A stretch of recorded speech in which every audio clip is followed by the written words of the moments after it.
Hi, this is Jenna. And this is Kelly. And you're listening to ODFM. This episode is One Dropper from Murder.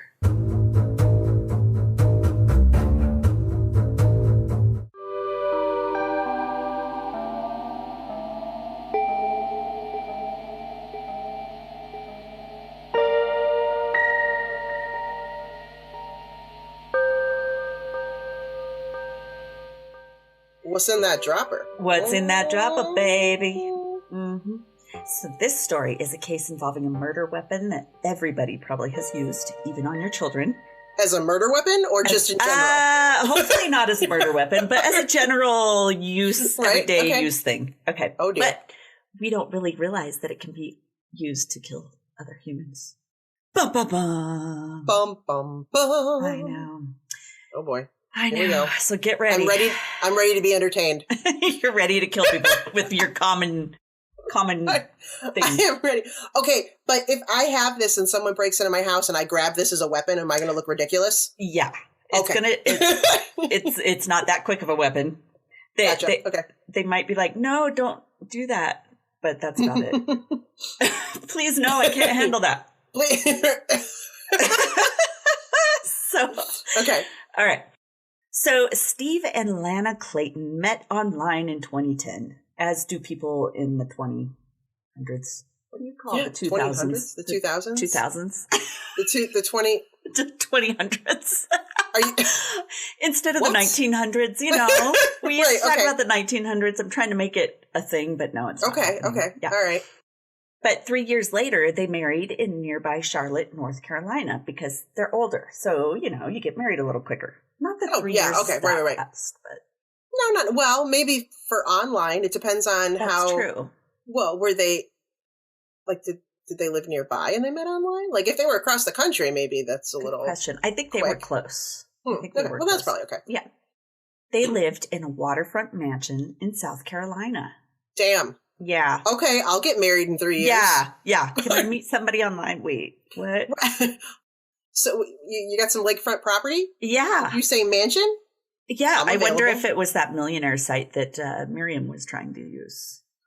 I need to get my hands on this site. I know. Where is this site? Yeah. We better start looking up some shit. Oh, my God. They lived in this mansion where Steve had retired after selling his lucrative physical therapy business. Wow. I know. I wish I was smart enough to start something like that when I was young. I wish I was lucrative. I wish I had any of these things. Outgoing and well-liked, he was known for throwing lavish parties complete with fireworks and live music. Like, What? I just want to be a friend. When you say fireworks, I assume you mean more than like those snaps that you just throw on the ground, right? Oh, yeah. That's what I have Or tonight. the sparklers. Right, exactly. That's... Yeah, you would be sorely disappointed in my parties. Sorely disappointed. Everyone gets a sparkler. Who likes lighting the snakes? So Lana was a nurse, a calling that made Steve's sister Rosie very happy. Rosie believed Lana and Steve were deeply in love. It was Lana's second marriage. And as for Steve, his family lost count of how many times he'd been down the aisle. I know. Wow. Yeah.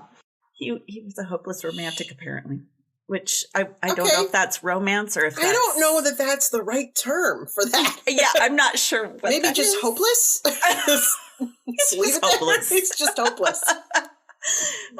So one family member was quoted as saying, quote, "I think the number's somewhere around 6 or 7. Steve loved being in love." Holy crap! And they said it didn't always work out well for him.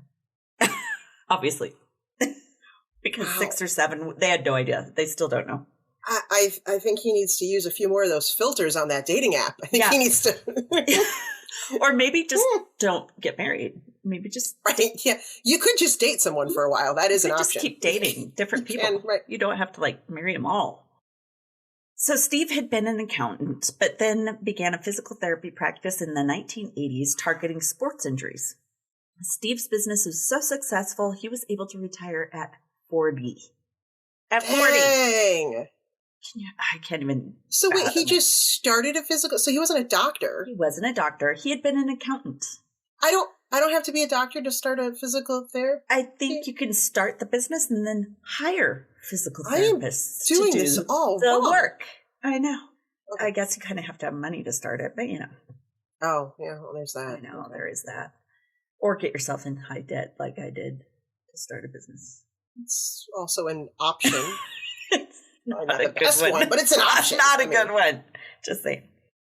To most outsiders, the couple appeared happy and in love. They threw parties, like we talked about. And Steve's favorite holiday was the 4th of July, which I thought was interesting. He could bring out his fireworks. Yes, because he could bring it. He'd go all out with the celebration, and dogs and kids would be running around, and Steve would be telling jokes, and everybody freaking was out and dancing. crying because they're both afraid of fireworks. Yeah, that's true. The dogs. No wonder. Sorry. No wonder they were running. Right. And the fireworks always started after dark. And you'll have to see. I'll show you pictures of the mansion. I mean, this is not just a mansion. It's this palatial estate with a lake behind it, of course. So fireworks over the lake. Yeah. Wow.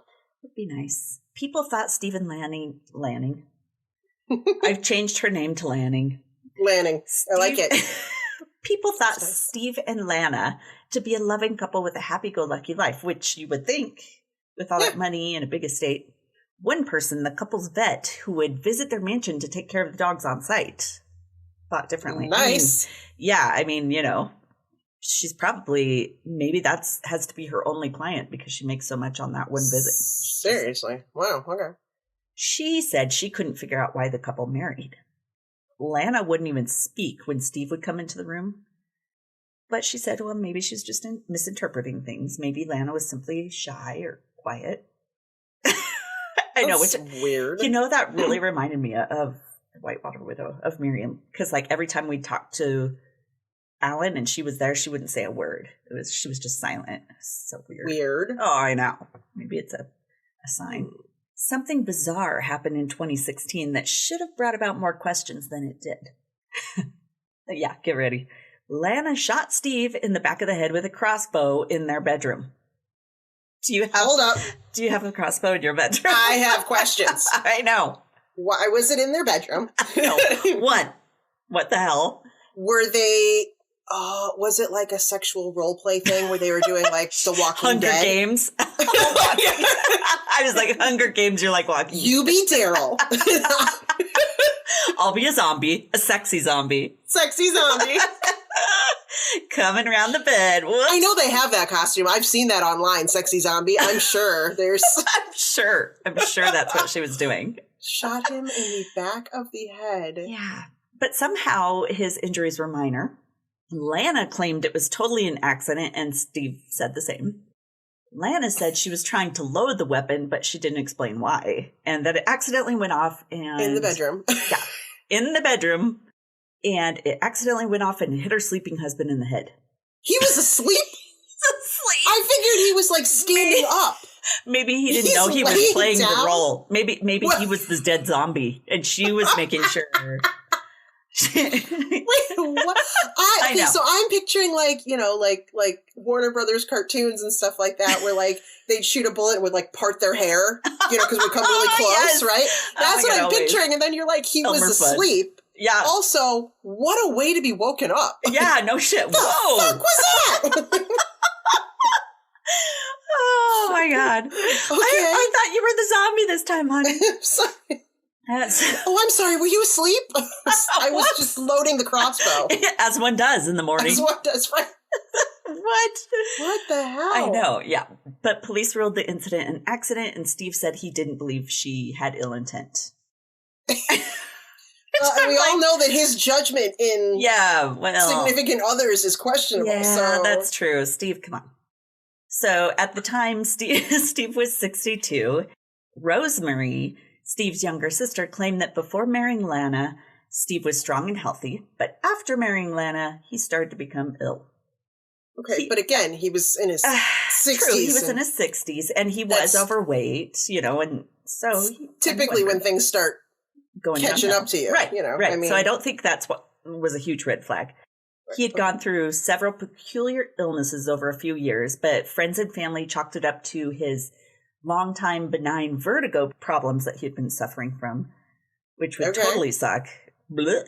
Yeah, right? Okay. Yeah, he had experienced light vertigo over the years and was a proponent of Chinese medicine, which had always seemed to help him in the past.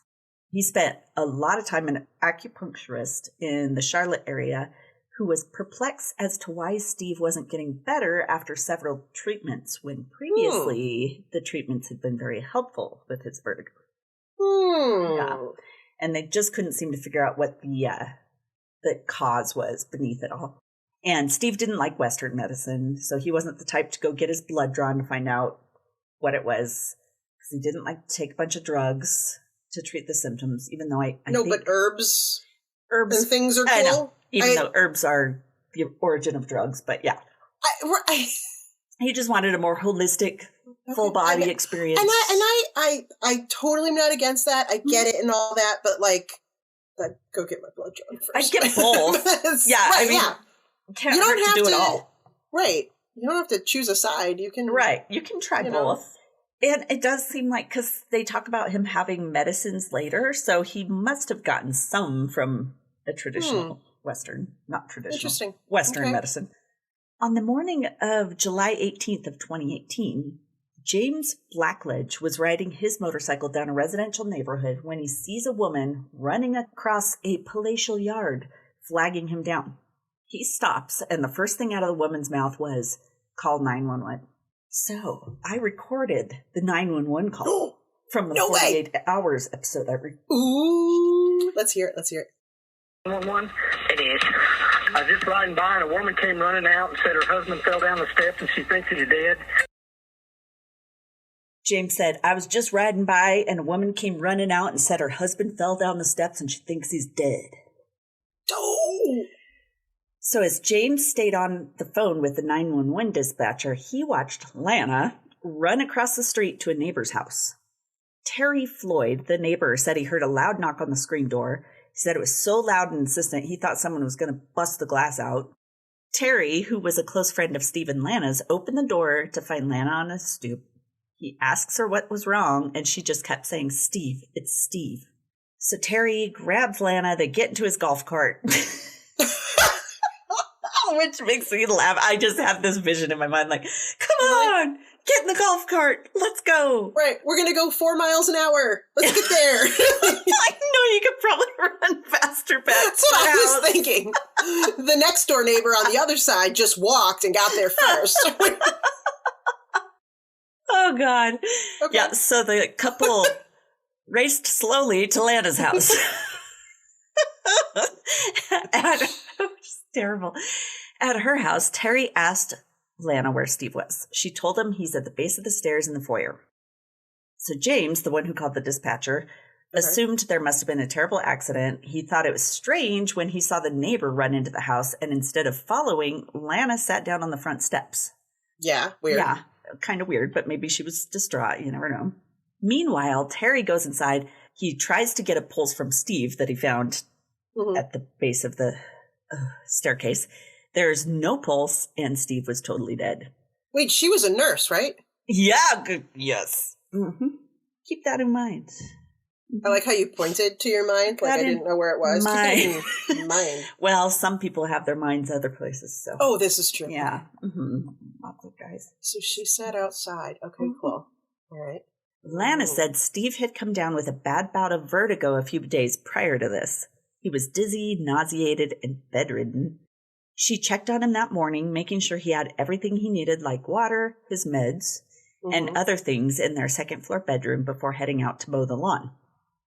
When I read mow the lawn, what is she doing mowing the lawn if they even have their vet come to their house? That's what I was just saying. Does she normally mow the lawn? I know. Does she have one of those, like, riding mowers? Ones? Is that what? But you would have to. Wait till you see how giant that is. I mean, and I was like, I don't see her. You're just like, man, that's how I relax. Right. I like to kick back and mow the lawn, which I don't. So I don't. Me neither. But my mom, she enjoys mowing the lawn because it keeps her in shape. So she does it because they have this gigantic lawn. But also, they're not super wealthy. I was going to say, but if she had the option of doing something else to be in shape and paying someone to do the lawn. She would. Yeah, you're right. It's like, you're right. And this lady totally had that option. So after a couple of hours of yard work, which is totally believable when you see the size of this place, but unbelievable Lana would be doing it, she came in to discover her 64-year-old husband dead at the base of the stairs. Not good. Terry, the neighbor who had driven Lana over in his super fast golf cart, stayed with Lana to wait for help to arrive and tried to console her. He told the police when they arrived that Lana was having a guilt trip for not having checked on Steve earlier, and he asked police to look for any signs of Steve having fallen down the stairs. Well, look for signs of him falling down the... I was kind of like, do you mean like bruises and stuff? Or I don't know. I wonder if he was kind of a little suspicious at that point. But Nick French, Steve's nephew, and a police officer in a nearby town caught wind of the event over the radio, I assume, or in the office. And he hurried to his uncle's mansion. Lana met Nick at the door and hugged him crying. And after she let him go, Nick walked in, saw his uncle lying dead on the floor, and was just horrified. His strong, lively uncle lay in a vulnerable state, and even though he was used to seeing violence as an officer, it was an entirely different experience seeing someone he loved like that. Like, I think the police are used to being able to shut it off. And then he sees his uncle, who's by all accounts super charming and charismatic and funny, and like he's like full of life and something is wrong here. Shortly after 1 p.m., the deputy coroner received a call about Steve's death, and she responded to the scene. She didn't see anything suspicious and assumed the cause of death would likely be a heart attack. She thought at that point in time that Steve was a natural death. He's not super young. So he could have fallen down the stairs, or he could have made it to the bottom of the stairs and then had a heart attack. Right. Okay. And he wasn't feeling good, so it could have been something happened. Right. So Nick, however, being an experienced cop and investigator, couldn't shake the feeling that something was off. First, there are 2 phones in the house. Why didn't Lana grab one of those to call 911 instead of wasting the time to go get others? Second, Lana is a nurse, like you said. Why wasn't she sitting there performing CPR when she found him? Right. So those things immediately came to mind. Because he obviously wasn't laying in a position that looked like she had tried. She hadn't done anything. Looks dead from here. Looks dead. It looks dead to me. I better go run out and flag down a motorcyclist a half a mile away. Nick also remembered that Steve always had his cell phone on him. He said he used it like a lifeline to everything, like he never put this thing down. And at that point, they couldn't find his cell phone anywhere. At all. In the house. At all. Yeah. Anywhere. Not upstairs, not like he... Not in his bedroom where he was bedridden for 3 days. Yeah. When the deputy coroner asked Lana about funeral arrangements, Nick thought her reaction was strange. At first, Lana claims it was too much to think about at the time, and she had her head in her hands, like you would assume, like, I don't want to even freaking think about this. Yeah, I can't. But then the deputy coroner said, that's okay, offers to take the body to the morgue to run some tests, and Lana quickly changes her tune. Names a funeral home and said Steve should be cremated. So she goes from 0 to 60 in a minute. Wow. From I have no idea what to do to suddenly having details of the name of a funeral home. And this is exactly what we need to do in a matter of seconds. Yeah, it's kind of amazing that he's there. And like, that is so, I don't know, kismet, so synergistic that he is this cop to be on scene for his grandpa or his uncle's death, because totally. Because not everyone would have caught some of that stuff. Yeah. Interesting that suddenly, he wants to be cremated. Suddenly she's got it all. She's got it all figured out in a second. Nick mentioned to Lana that he wants to call Chris, another nephew of Steve's. I'm not sure. I don't think they're brothers. They had different last names. But he wanted to call him to let him know about the death. And Lana insisted she didn't want Chris to see Steve in this state. And Nick's like, well, that's weird because Chris is super close to Steve as well. And he's a big boy. He can make this decision on his own. He could choose not to. Yeah, he could just say no, like whatever. But after talking to her for a bit about it, Lana just finally yelled no at him, that he would not be telling Chris. Yeah. So he starts thinking, okay, something's really weird. So he goes upstairs and calls Chris anyway. After hearing the news, Chris calls Steve's sister Rosie, who lives in Florida. For 3 days prior to his death, Rosie had been trying to get a hold of Steve, and she didn't hear a thing back from him, which was super unusual. He would usually at least text her a reply of some sort, but all she got back was radio silence, and they were super close. That's strange. Mm-hmm. Also odd was what Nick discovered in Steve's bedroom upstairs. Uh-oh. Is this appropriate for children? Probably not. Or was it just the crossbow? Do you experience digital eye strain from too much blue light exposure from digital screens? Baxter Blue glasses are not your average frames. These blue light lenses filter 80% of the highest energy blue light, eliminating 99% of glare. The past year, we have all been glued to our devices more than ever. Yeah, no joke. My phone keeps telling me that my screen time has skyrocketed within the last year. So, yeah. Our exposure to digital light has soared, and our eyes and our sleep are suffering as a result. Baxter Blue is also a force for good and provides a pair of reading glasses for someone in need for every pair sold. This is eyewear built for our digital age, and Baxter Blue is giving our listeners 10% off your next purchase of blue light, sleep, or kids glasses. Click the link in our show notes for your exclusive discount. This is the sign you've been waiting for to invest in blue light glasses. We know you will love your Baxters, and we know that you will feel the difference. Nick had gone upstairs to call Chris to tell him of their uncle's death. He stepped into Steve's bedroom, and it was obvious from the state of the bedroom that Steve had not left the room in at least 3 days.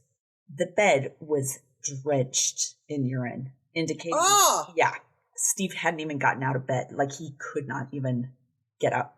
And Nick asked Lana about it. She replies with, "Oh, that happens sometimes when Steve gets vertigo." But it was obvious, like, it wasn't just a single incident. Like, it was days and days and days worth. That's so nasty.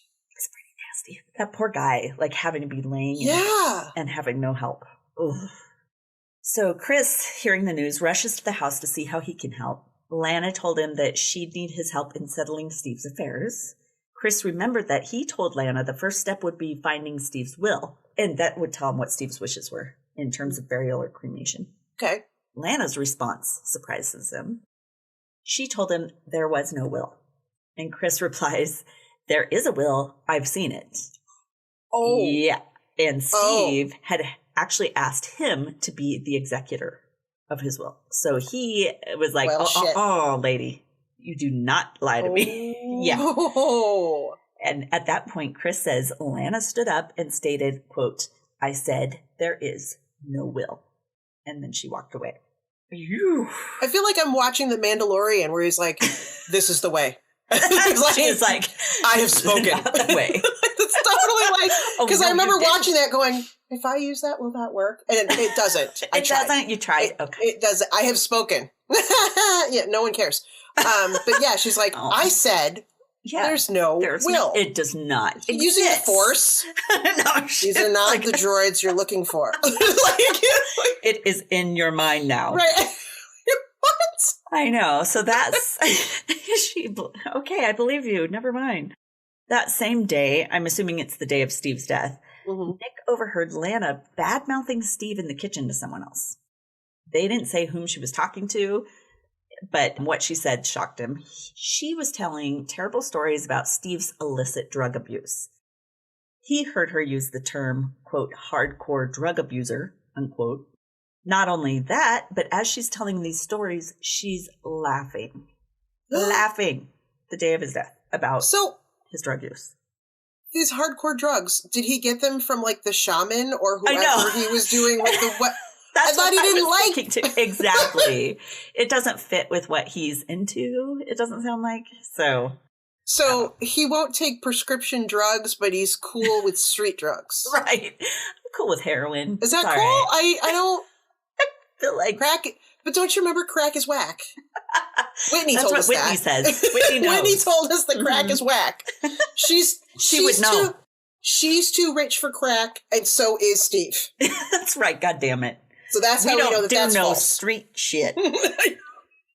So Nick and Chris had known their uncle very well throughout their lives, and there was absolutely no hint of drug abuse going on that they ever saw. And one of them's a cop. I mean, if anyone could suss that out, it's a cop who sees it daily. But Lana basically was saying that she didn't want an autopsy done because then Steve's good name could be dragged through the mud if toxicology came up with any of those drugs in his system.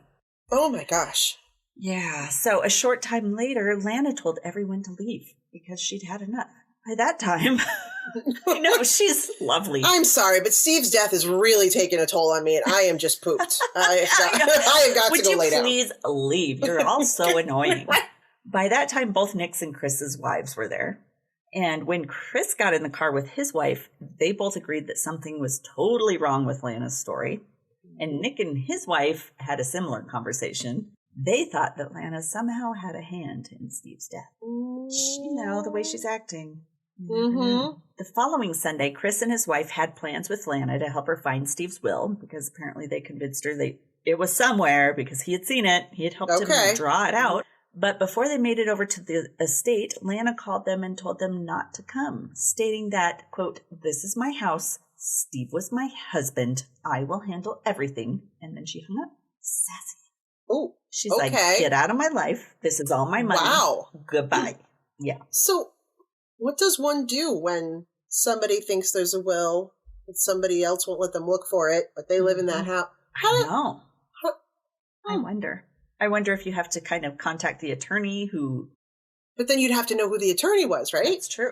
You would think it would be somewhere else, too. Like there'd be a copy of it. Right? I think. But especially if they're really rich like that. Not like those of us who just are like, "Oh, I'm just going to write it out." With the sticks. Mine's on a Post-it. And I bequeath all my recording equipment to Jenna. There, and now it's audio. Now you got it. Mm-hmm. All right. That'll hold up in court right here. That'll hold up. Nick and Chris decided they had to do something, so they called the coroner's office. I was thinking how convenient it is that one of them's a cop and would know and would have those connections. But see, it was a race against the clock, and they knew they had to act fast. Lana had scheduled a cremation for the next day. Apparently, I didn't know you could schedule one of those. Yeah. Just like, "Hi, I'd like to make an appointment for a cremation." There's somebody I just can't stand. I'm going to bring my neighbor to you. Exactly. Yeah. Do you have anything like, say, around 9? Like, is that... Do you have the burners on by then? Right. It's so odd. Fired up, baby. Okay, so apparently since Steve was at the funeral home, Lana had total say over everything, and she had every right to have him cremated without anyone else's say-so, even though... Because they weren't saying... This wasn't a crime scene. Right. Right now, this is just a... Like, natural someone death. Passed away. A natural bad. death. Yeah. But Nick and Chris called the coroner, and they demanded the coroner do an autopsy and toxicology test, and she agreed. Ooh. Which I am so surprised about. I wonder if it's because he's a cop. And she's like, all right, yeah. I need you to do me a solid. Yep. The men were relieved, but they also knew that Lana didn't know. And so they're kind of freaking out, like, get it done fast before she finds out. So it's a nail-biting situation to see if they could get it done before she intervenes. Oh my gosh. I know. So here's where we'll take another break, and then we'll find out. Oh, sure. You want me to nail bite through this? Thanks yes, a lot. I do. We'll find out if the coroner is able to complete the test before Lana could stop my God. Okay. Mother's Day is coming up soon, and Mom deserves something super special this year. Don't you agree, Jenna? Hell yes. I know I do. My family had better come up with something good this year. Guys, don't disappoint Mom. Send her to Thistle in Wellington, Colorado. This year, local flower farmers will have fresh designer flower bouquets that are among the other loads of fun goods offered. If you're not in Colorado, no problem.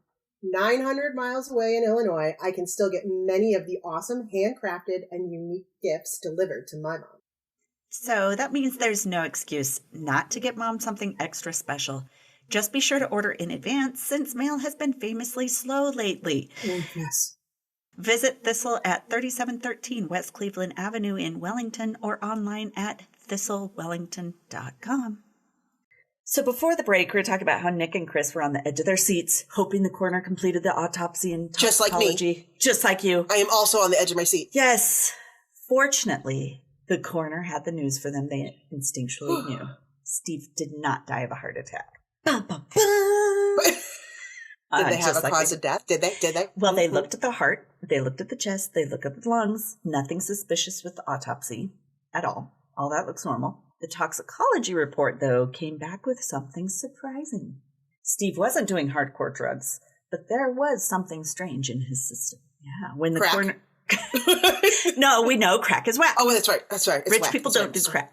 Sorry, my bad. Okay, so when the coroner reviewed the toxicology report, there was a chemical found in the blood that she hadn't heard of before. It was tetrahydrozoline, and she had to look it up to find out exactly what it was. It turns out THC, as it's referred to, is the main ingredient in many of the over-the-counter eye drops, like Visine. What? I know! And Steve's blood showed massive amounts of it. Used in the eyes, it's harmless, but ingested, it's super dangerous. Did you know that? Wait. Yeah. Wedding crashers. We're going to talk about that. No way! Talk about that. I have that in here. I'm like, yes. Wait, where is that? Where do I know that from? Yep. Mm-hmm. I'll come to that. So a forensic toxicologist said that THC is referred to in the toxicology circles as a modern day Mickey Finn. Now, I'm old, but I have no clue who Mickey Finn is. No, I've heard. Have you? You've heard of slipping someone the Mickey? Yes, it sounds but I don't dirty. know I don't know what it means. It sounds I had to look it up because I was like... It sounds like something that happens at Disney World that shouldn't. It doesn't... I don't know what that is. But don't slip him the Mickey. Don't slip Minnie the Mickey. Okay, but what... No, I mean, I've heard the term Mickey Finn. Yeah, I had to look it up because I was like, what is the Mickey Finn? So the Mickey Finn is mostly likely named after the manager and bartender of the Lone Star Saloon and Palm Garden Restaurant, which operated in Chicago from 1896 to 1903 on South State Street in the Chicago Loop neighborhood. Huh. Yeah, I was definitely not old enough to go there. No. Because in December of 1903, several Chicago newspapers document that a Michael Mickey Finn managed the Lone Star Saloon and was accused of using knockout drops to incapacitate and rob his customers. So later, lacing That's where someone... that's from? Yeah. So lacing someone later was referred to as slipping someone a Mickey. Or Mickey Finn. Wow. Okay. I learned so much from this podcast. I know. We're learning so much.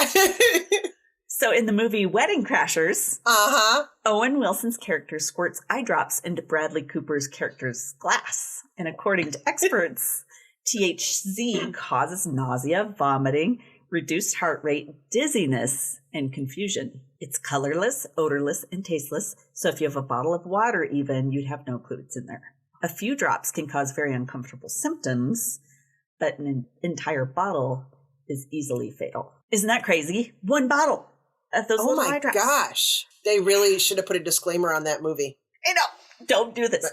You're right, because I read a whole different article about people doing it as pranks, and it caused... I'm sure. So because, problems. I mean, in the movie, it was freaking hilarious. Yeah. So, yeah, I could see people seeing that and going, oh, my God, that'd be so funny. Friend. So the coroner's office, after realizing this, they see they have a lot more work to do. So the coroner calls Lana in for an interview. Now I got to work on a Saturday. Shit, I thought he just heart attacked though. Damn. But someone slipped him a Mickey. Finn, not mouse. I bet there's really weird porn out there with that. I just gotta say that. I know. Now I'll never see Mickey the same. Oh, sorry, Jennifer. She's there's another Jen, who's a huge Mickey Mouse fan. We're sorry. Yeah, sorry, Jen. Mickey's dirty. So the coroner's office, yes, they realized they had more work to do. The coroner called Lana in for an interview. By that time, she realized an autopsy had been performed. Lana did. But she wasn't aware the FBI and police were listening on her interview with the coroner. Oh, I didn't know the coroner did interviews. I didn't either. I think they just brought her in like, hey, we have something to talk to you about. Can you come in? So they're in another room listening in, and the coroner starts asking Lana about the tetrahydrozoline and asking how often Steve used it and what he used it for. Lana claimed that someone once told Steve that it could help him have bowel movements. So she said he would put a couple drops in his coffee every day and that he'd been doing it for years. What that comment revealed was that Lana knew they would find the THC in his system and that she knew exactly what it was. In fact, in the interview, the coroner asks, let's go over the toxicology. There's a drug called tetrahydrozoline. In Lana's response, oh yes, that's his Visine. Not, what is tetrahydrozoline? And them telling her, oh, that's like in an eye drop. She knew exactly what it was. And she can't really, I mean, I guess she could be like, well, of course I know what that is. I'm a nurse. But the coroner didn't know. Right. The coroner's a doctor, so. The coroner works with lots of that stuff, so. It's not going to fly, I don't think so. Yeah, that comment was a clincher in the coroner's mind. The layperson wouldn't refer to it as that. They'd probably only say the name brand or eye drops. Right. So that's when investigators came into the room. They told her, oh, no, you're not in trouble, but we have to, as a witness, redo your Miranda rights. As a witness? As a witness. And Lana, during this questioning, she immediately turns on her husband of 5 years. She said she wondered if Steve had been trying to commit suicide.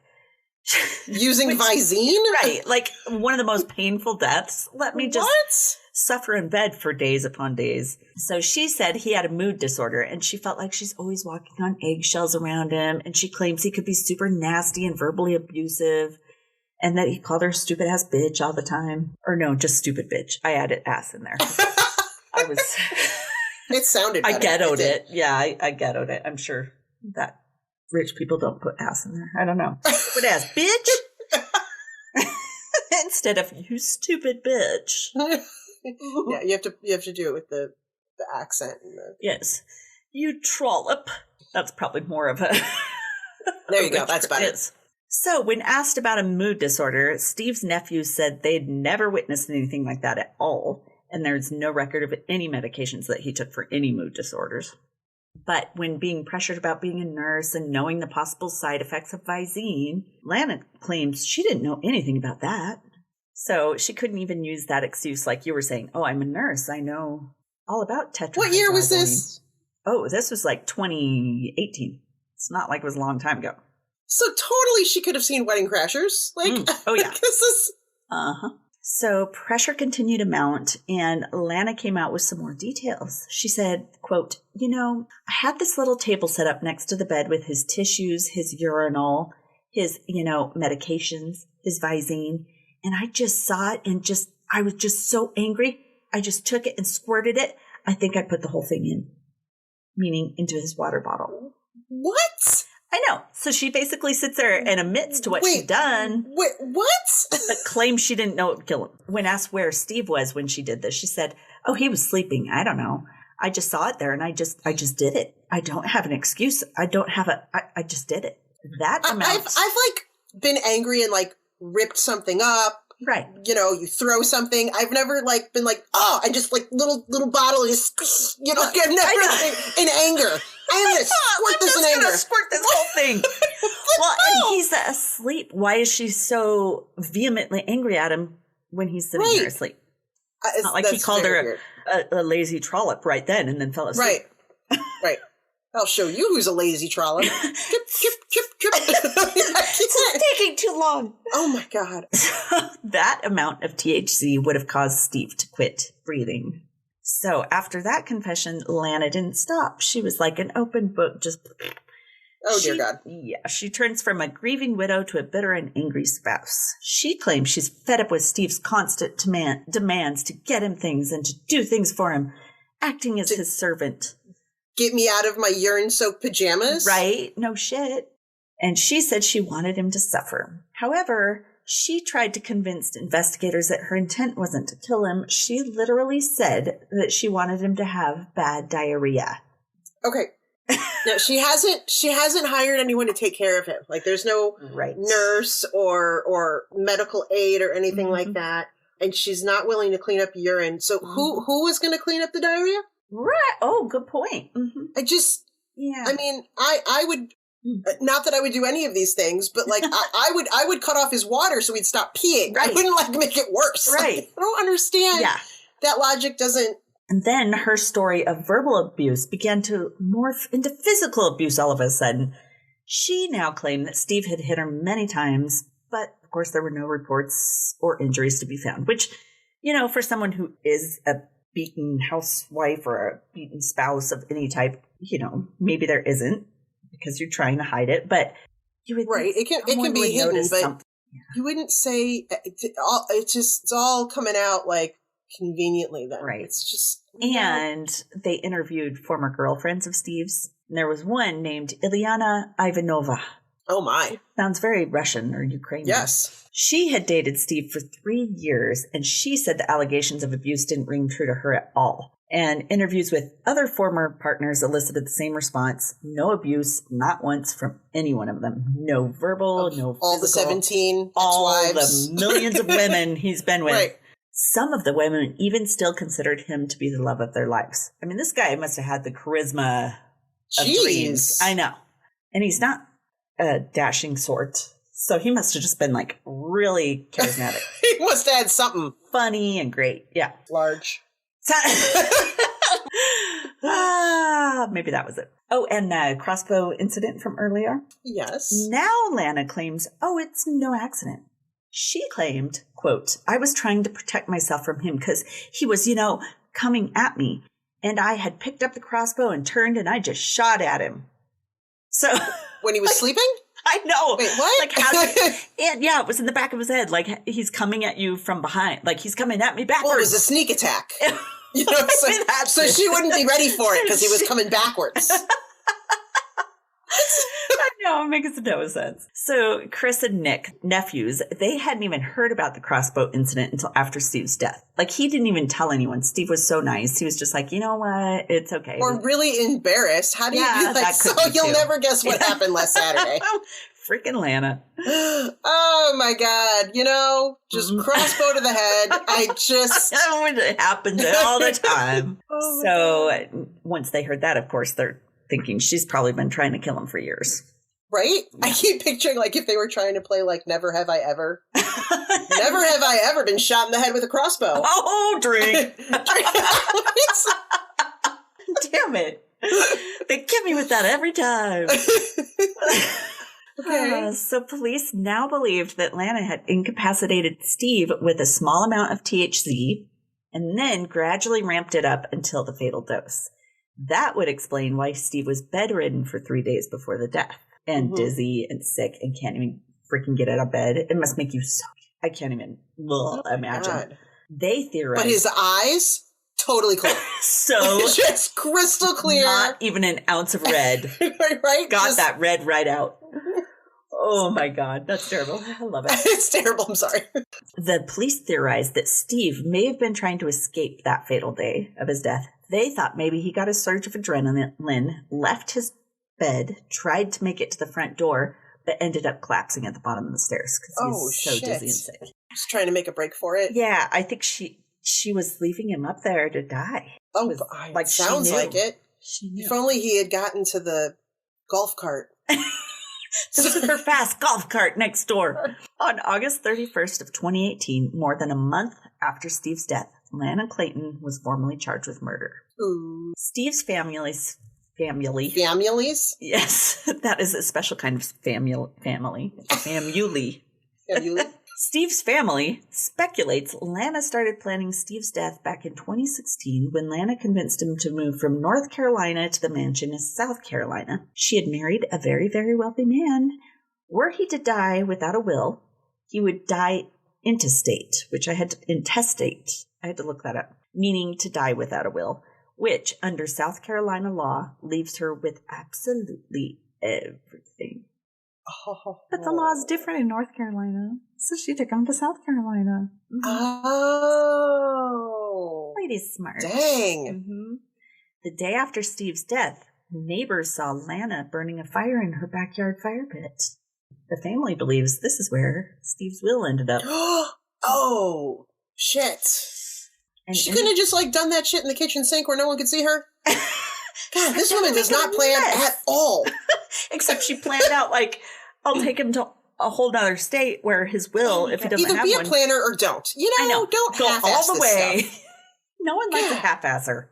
Nobody likes a half-asser. No. Throw your whole ass in it. Absolutely. What the hell? I know. In the end, Lana decided to plead guilty to tampering with food and drugs and voluntary manslaughter. Voluntary manslaughter, not involuntary. Voluntary. She volunteered. Okay. She volunteered to manslaughter. Pick me. Pick me. Me. She was sentenced to 25 years in prison, and she was not awarded any money of Steve's estate. Oh, wow. And that was what she got for voluntary manslaughter, so it would have been a much harsher sentence. I think it would have been. It was a crazy story. There were That is a crazy story. I dropped things. A month after that, there was a copycat one too. In South Carolina. So maybe we'll have to do that as a mini-sode. I think people heard about it and they're like, ooh, that'd be an Wedding easy way. Crashers an East Coast thing too? Wasn't that a East Coast? Now I want to watch that again. I know. Me too. I never knew that you weren't supposed to put this. I mean, I guess I knew you weren't supposed to use them in your mouth, but I never even Could you imagine if she had tried to kill him by just putting too many in his eyes? Like, if she had just, Wake up, Steve. Like, they're not clear yet. Just my eyes, they're too my gosh. So she thought ahead enough to get him to move to a different state. So she was able to get rid of the phone. Yeah. Probably. But then, like, when they interviewed her, she just, like, spewed shit out. She gave it all out. I think she was she had Visine diarrhea of the mouth. She right? did. I think she was like, oh, I better play stupid. You know, that's my only way out of this.